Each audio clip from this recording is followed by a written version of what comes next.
Hi, I'm Alexa Beyer, and my community is Cancer Alley, an 85-mile stretch of area between New Orleans and Baton Rouge, where people are dying of cancer at disproportionate rates due to all the oil, gas, and petrochemical facilities that concentrate there.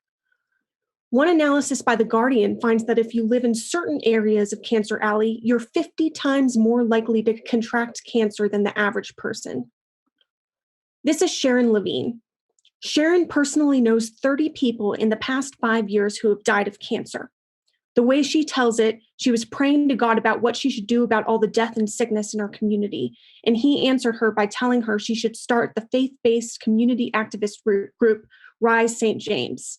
So she did, and they're making a huge dent and trying to stop a number of new plants that are coming in. The key issues in my community is that there are disproportionate cancer deaths due to the industry that's concentrated there. The plants are job creators, so some people see it as a source of security and feel threatened when you talk about the cancer. And these projects are getting sited in predominantly Black neighborhoods, and you hear a number of stories about white neighborhoods that fought the plants off and succeeded, whereas the parish councils continue to concentrate the industry in the Black neighborhoods. They fight the plants and they still get them. I made a video series talking about different aspects of Cancer Alley. One of my videos talked about the $9.4 billion petrochemical plant that was trying to enter the community of St. James, and a ProPublica estimate found that it would triple the amount of pollution in residents' air. I talked about conflicts of interest in Louisiana when oil and gas projects got approved. And this includes city councilors in New Orleans who had to approve or deny a pipeline. And it turns out they were being paid by the company that owned the pipeline. And this also includes LSU, which is heavily funded by the oil and gas industry, and then turns around and pumps out research that shines a favorable light on these projects. I featured a woman named Elva Perillo who lives near the Denka chemical plant and lost her son and 2 sisters to cancer. And I talked about a land use plan in St. James Parish that's trying to kick out 2 of the 3 majority Black communities in the district and replace them with industry. And it's doing all sorts of things, like it won't allow residents to subdivide their land in order to keep the land swaths big so the chemical plants can buy them up and take them over. And in response to that, I got this quote from Sharon Levine where she said, "This is my home, so why should I pack up and leave?" I told them, "No, I don't want to sell my property. Sharon Levine is not going to die off, and my community is not going to die off." One of my goals going into this was to not just inform residents about Cancer Alley, but to inspire some of them to become activists against the plants. And based on my sources in the community activist group, this hasn't worked yet. There aren't new members that are coming. However, I have hope, and as I move forward, I'm going to experiment with different calls to action, with different ways to activate this community. So my approach to building relationships when I was working remotely was I would read copiously and watch copiously all these videos and articles about Cancer Alley. I would contact the people who were featured in the videos and the articles, tell them I liked what they had to say, strike up a conversation with them, and then ask who else they knew. And this was effective. This was a good way to build relationships and got me far.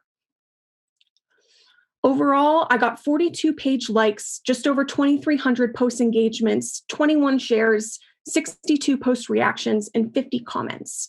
And I think the metric I cared the most about is the shares, because it implies, they're not just tacitly agreeing, but trying to associate my work with them.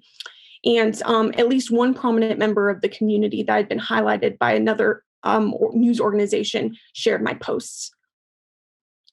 I took a similar approach with my second semester community of Charlestown, Indiana, where the mayor was trying to kick out the poorest community and replace them with a wealthy subdivision.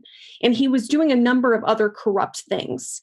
And as you can see, I got likes in the 20s, 30s, and 40s. I got shares in the 30s and 40s per video. So this was a bit more effective in terms of reach. And I think one reason this could be is that in Charlestown, there were issues that were just percolating, and most of them were being caused by a singular mayor. So there was a sense of urgency on one hand, and there was a direct cause on the other. Whereas in Cancer Alley, some of these plants are institutions that have been there for decades. And cancer, while it's clearly there's a disproportionate amount there, cancer can be caused by a number of factors. And so what I learned was that sometimes you need to drum up a sense of urgency to explain why it's important we're talking about this right now. One testimonial from the citizen activist group Rise St. James. Dear Alexa, wow, thank you for all the time you put into this. It means so much that people are getting the word out about Formosa and helping educate the public. And something I'm proud of from my former community of Charlestown is I wanted to show, I was making all these videos that were talking about different corrupt things that the mayor was doing, but I wanted to prove that I was giving him a fair shake. So I went to his election night rally and I started interviewing people about why they supported the mayor. And all of a sudden, I feel an iron grip on my arm. And I look over and it's him. And he says, "You are not welcome here." And then he escorts me out of the room, and the room starts erupting into applause as he does it. And what that told me is that my videos made a splash. They made a dent. I then went to the campaign rally of Treva Hodges, who stood for transparency and was running against the mayor on a number of his corruption issues. And this is a week after I released videos talking about this that were widely circulated. She won by 33 votes. So I'm pretty proud of that. Some key takeaways. One is that you're not just serving a community, you're serving communities within a community. Your community is not monolithic. And so in my case of communities that are fighting big corporations and their local governments, there will often be two groups that I like to call the reasonables and the radicals. And the reasonables say, hey, we may not like this plant or this company that's coming in, but it looks like they're going to come in no matter what. So we might as well work with them to try and get some concessions for the community. Whereas the radicals say, no way, we need to fight this plant or this company tooth and nail, and we can't have it enter. And moving forward, I want to dance with these different perspectives. I want to build bridges between them.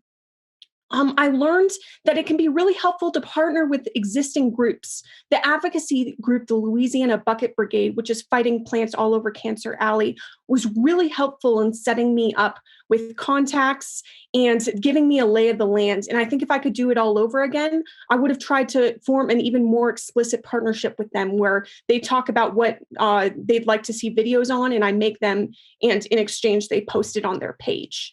And I'm continuing with my community moving forward, so I might try and do this. And finally, I learned to put trust in the observations of your community.